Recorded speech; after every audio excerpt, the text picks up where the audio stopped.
Halo Music Lover, apa kabar? Ketemu lagi sama gua Glenn di sini dari Sinfonia Musik. Kali ini kita mau membuat satu segmen baru yang namanya Bando atau Bincang Audio.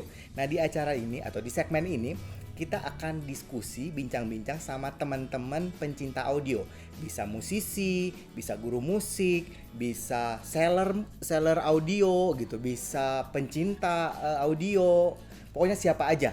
Nah, kali ini gue beruntung banget karena kita ditemenin oleh seorang musisi yang handal, musisi yang pengalamannya banyak sekali, yaitu Bang Rudy Zulkarnain. Oke, nah Music Lover, kita akan diskusi sama Bang Rudy tentang pengalamannya bermusik dan terutama tentang audio. Nah, sebelumnya Music Lover, kalau suka dengan channel ini, like, comment, share, subscribe, dan ingat untuk nyalakan loncengnya.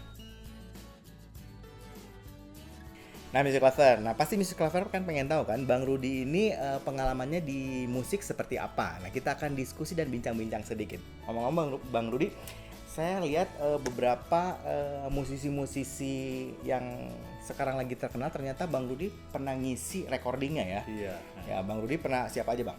Ya, sekarang ini sih saya paling banyak sama Tulus, Tulus. Gitu ya. Yura, Yura Yunita. terus siapa lagi, emang banyak sih, jadi kadang-kadang saya juga, bahkan banyak yang saya juga nggak inget siapa Saking seringnya tapi gitu. saya lupa sama siapa, jadinya siapa gitu ya.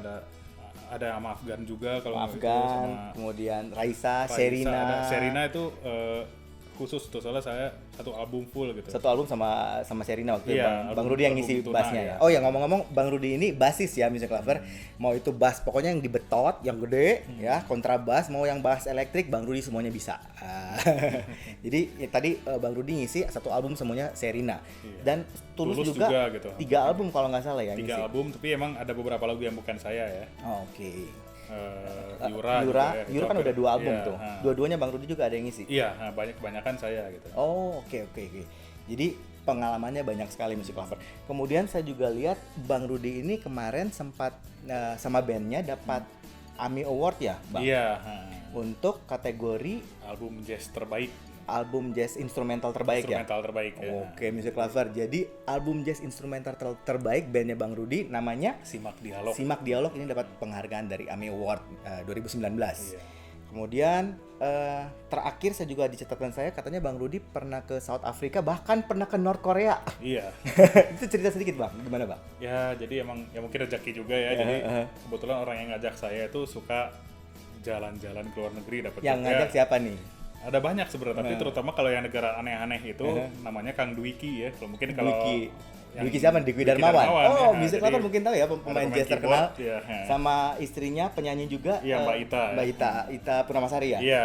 Jadi saya pernah diajak ke North Korea. North Korea, Utara, bukan ya. South Korea ya Bang ya? Bukan. Kalau South Korea gampang, udah sering. Gampang gitu ya. Ini North Korea. Terus kemarin saya terakhir berhasil melengkapi resume benua saya dengan mendarat di South Africa. Di South Africa, jadi benua semua benua Afrika. saya udah pernah gitu. Ya, Asia pernah, Amerika pernah, Eropa Australia pernah, dan terakhir Afrika gitu. Akhirnya Afrika, buset Ya, Music dan Lover juga ya. pernah ke Asia Tengah, bekas Uni Soviet gitu-gitu pernah. Wow. Gitu. Negara-negara yang Aneh-aneh pokoknya mah ya. Iya. Oke.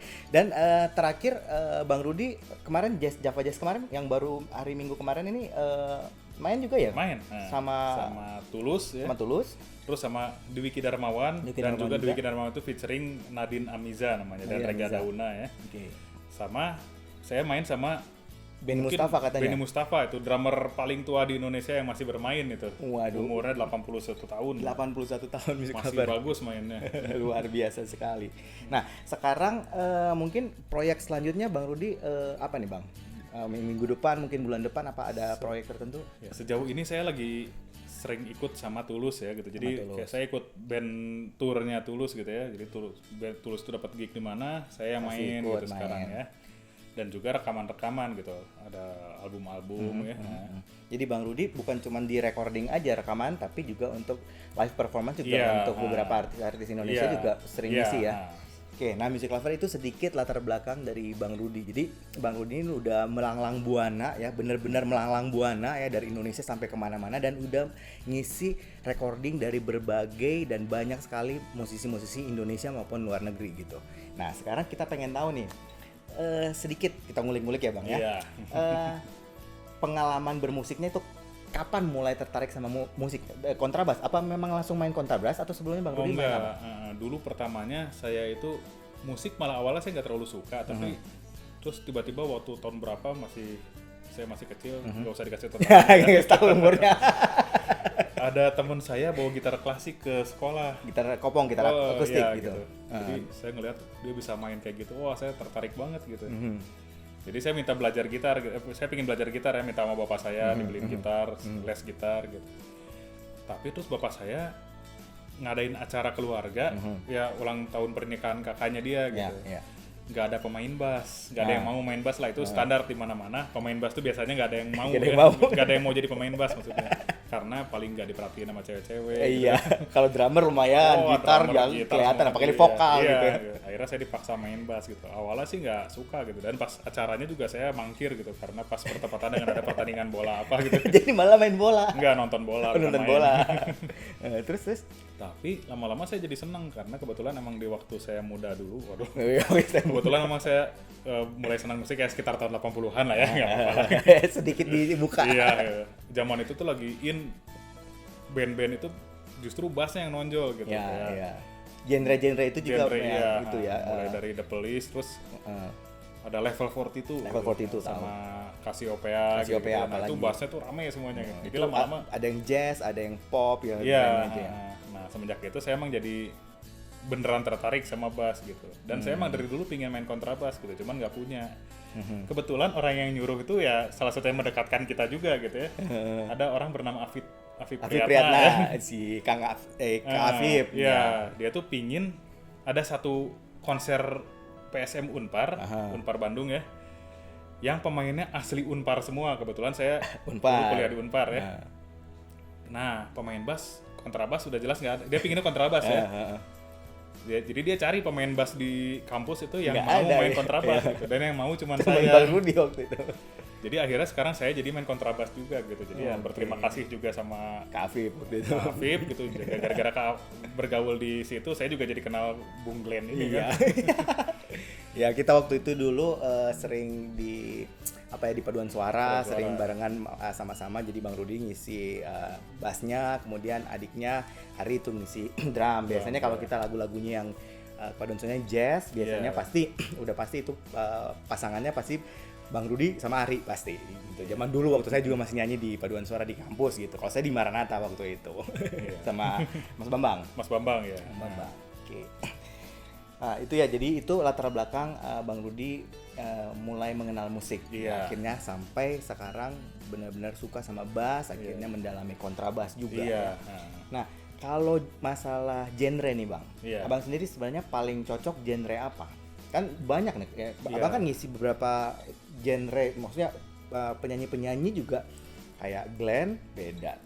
Tulus mungkin sama Glenn agak mirip, cuma ada beberapa yang genrenya pop, ada yang jazz, ada yang apa gitu. Jadi kalau genre sendiri sebenarnya saya tuh seneng apapun gitu ya, tapi memang dari permainan kita bakal terseleksi sendiri gitu. Kita bakal jadi pemain di golongan apa gitu ya gitu. Jadi ternyata orang yang ngajak saya itu kebanyakan di genre pop dan jazz gitu ya. Nah, jadi saya tidak laku di genre rock gitu, dangdut gitu, saya nggak laku gitu. Jadi memang ya gitu aja rezekinya. Akhirnya dapatnya di situ, jadi banyaknya di pop jazz. Tapi sebenarnya saya juga mendengarkan hampir semua musik ya gitu ya. Musik. Tapi nggak semuanya ya mengajak saya gitu. Nah, influencernya paling kuat yang mana Bang? Kalau kita cerita masalah influencer, jadi untuk musiknya, Abang paling dipengaruhi sama siapa? Waduh, itu banyak sekali ya gitu. Jadi agak susah menjawabnya itu. Karena untuk menjawab itu kalau saya sebutkan semua ini ya, acara bisa sampai 2 hari gitu. Tapi yang paling berkesan gitu, yang buat gue ini idola gue, ini yang paling mempengaruhi gue, ada nggak?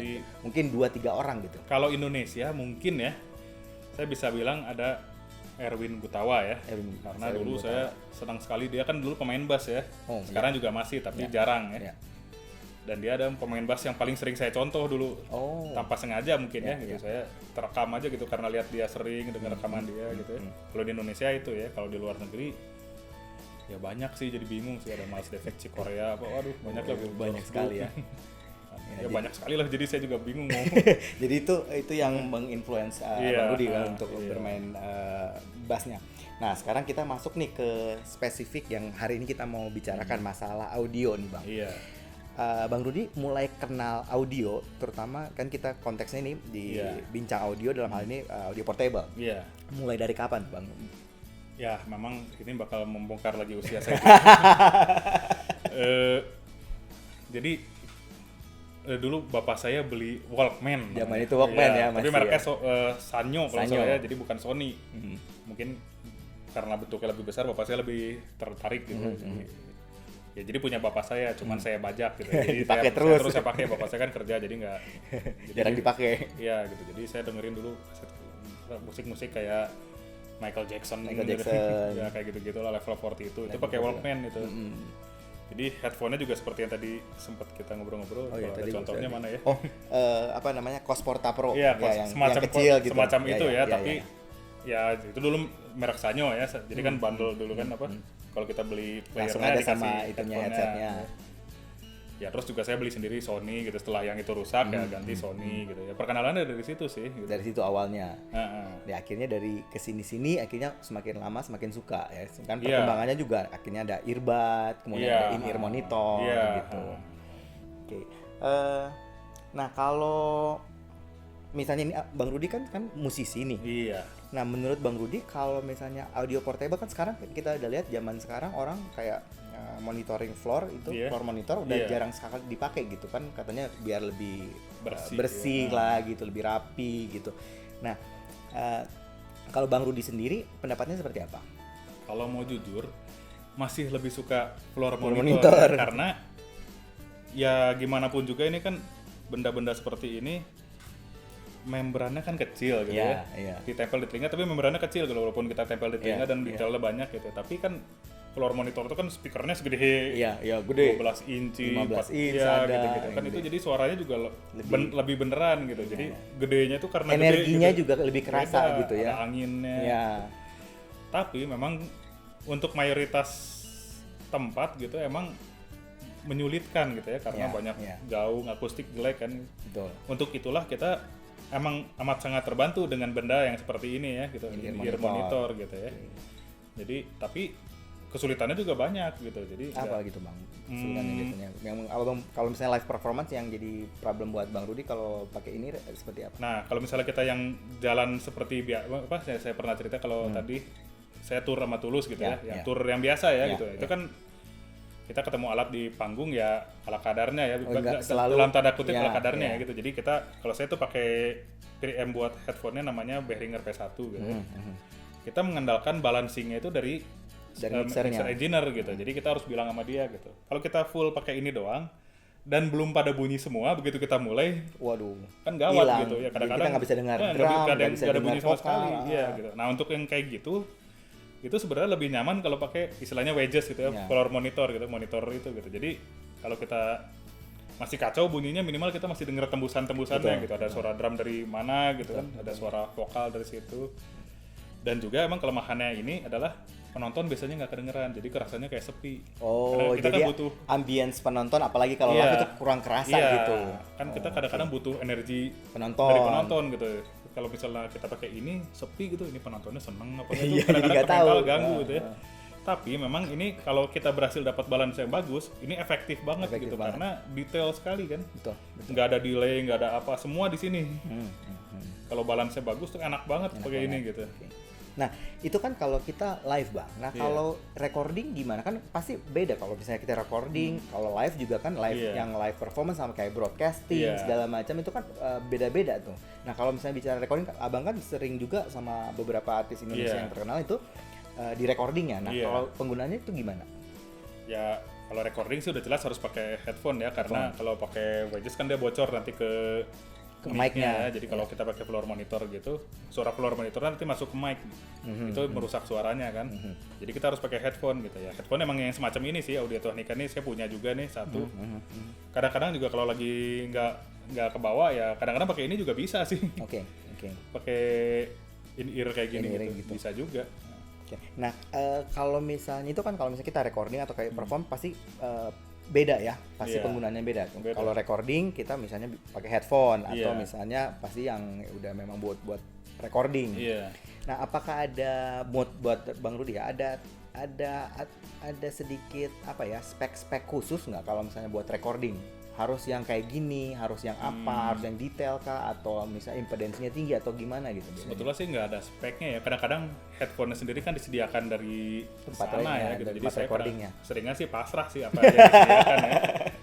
Ada yang kadang-kadang headphone udah rusak lah gitu ya kalau Udah studio. apa, pads-nya udah merudul Iya gitu. kayak gitu kan, studio itu kan penggunanya juga Banyak gitu ya. bukan hanya pemain musik, kadang-kadang ada ibu-ibu Darmawan rekaman, mereka kan nggak tahu cara pakai ini, jadi Iya, mungkin bener. ini penyakitnya nih sering patah loh ini kan gini-gini Bener, kalau bener. nggak tahu cara makainya kan. Iya. Itu kan apalagi yang bisa di flip kan. Iya, nah itu kan diputer-puter iya, dipaksain malah patah. Itu kan kalau yang nggak tahu kan banyak soal studio yang ininya udah patah gitu, jadi kan dia udah nggak shield lagi Iya, gitu ya. iya. Tapi yang intinya sih emang ya ininya pinginnya yang bagus ya Oke, gitu. jadi yang pertama shield. Jadi buat Bang Rudi untuk kalau kita bicara recording yang penting Iya. adalah kenyamanan dan shield. Iya, nah jadi kalau dia lepas-lepas kan pertama suaranya bocor gitu, kedua juga kan kita juga mau konsentrasi ke alat, ini goyang-goyang gitu kan. Jadi nggak ganggu gitu. Ganggu gitu. Nah, jadi emang tepatnya sih harusnya kita bawa sendiri gitu. Cuman kadang-kadang saya suka lupa gitu. Yang kebawa terus ini. Yang ini Ya, monitor malah jadi, sering dibawa. ya, Iya. ya, yang penting adalah ya suaranya juga harus kondisi yang minimal flat lah gitu ya. Ya minimal ya. Ya Harus rata-rata flat. lah ya semacam. Tapi apakah misalnya kan Bang Rudi kan pemain bass. Iya. Terus kan ada misalnya pemain gitar, ada pemain piano, ada vokalis. Apakah ada spek-spek tertentu? Misalnya kalau misalnya Bang Rudi, oh gue suka kalau misalnya headphone buat recording gue harus yang bassnya gede, atau nggak ada kayak gitu. Jadi udah flat aja gitu. Yang pasti emang harus ada rasa punch-nya gitu. Soalnya kadang-kadang itu yang Oh. paling berasa di ini gitu ya, bikin kita mood. Ya kita harus mood kan kalau ya. kita denger suara kita. Jadi kalau suara ininya tipis gitu itu pasti Ya. mood kita Kurang turun ya dapet, gitu ya. gitu. Tapi kalau terlalu ngegulung juga pusing gitu Ya, karena terlalu jadi- bumi gitu, iya, jadi ganggu yang lain Iya, gitu. jadi nggak jelas suaranya. Mhm. Jadi intinya sih punch sih. Kalau yang saya suka itu Punch-nya. punch-nya gitu. Jadi jelas Jadi impact-nya gitu ya. Iya, gitu ya. impact-nya gitu. Jadi itu berasa gitu. Saya main ini baik ini atau ini berasa gitu di itunya gitu. Yang penting itu buat Kalau saya. misalnya deep-nya jadi kayak frekuensi responnya gitu yang bawah banget kan, kadang-kadang ada yang kita ini punch-nya dapat tapi dia tuh kayak kurang tebal, kurang bulat gitu. Itu juga penting nggak? Ya sebetulnya perlu sih. Jadi apa low yang bawah-bawah Ya, itu perlu ya. juga kadang-kadang, soalnya kadang-kadang ada yang kita buat wah, Kalau bass senar paling rendahnya itu di mana? kalau yang C ya? Yang- elektrik itu bisa sampai B ya. Oh, bisa sampai B. Bisa sampai B itu.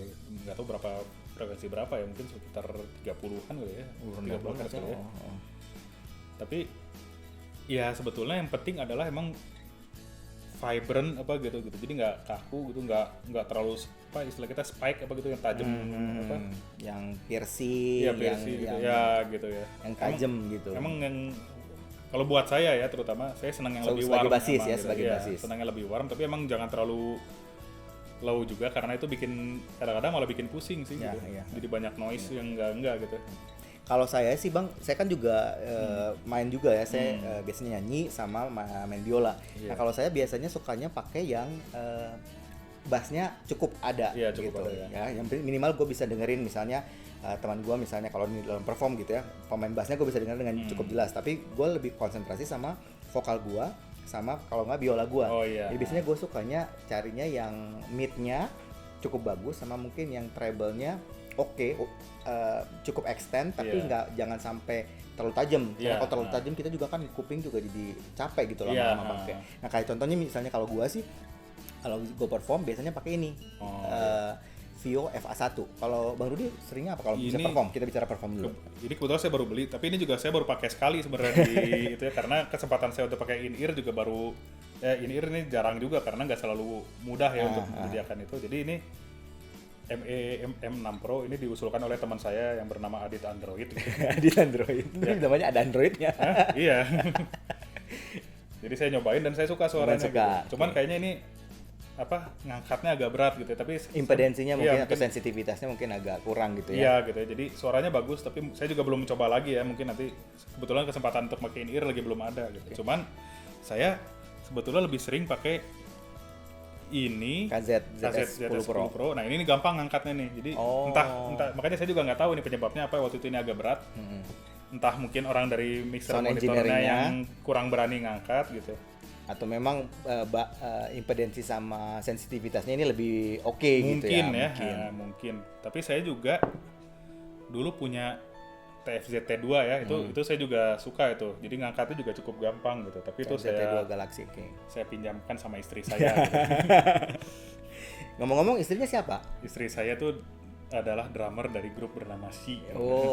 Music Lover. Jadi istrinya Bang Rudi adalah Adisti yang pemain drumnya grup band Si yang cewek-cewek semuanya ya. Dan sekarang juga bermain sama Tulus gitu. Sekarang juga main sama Jadi Tulus. Itu saya pinjamkan karena dia perlu buat in-ear buat main sama Tulus gitu.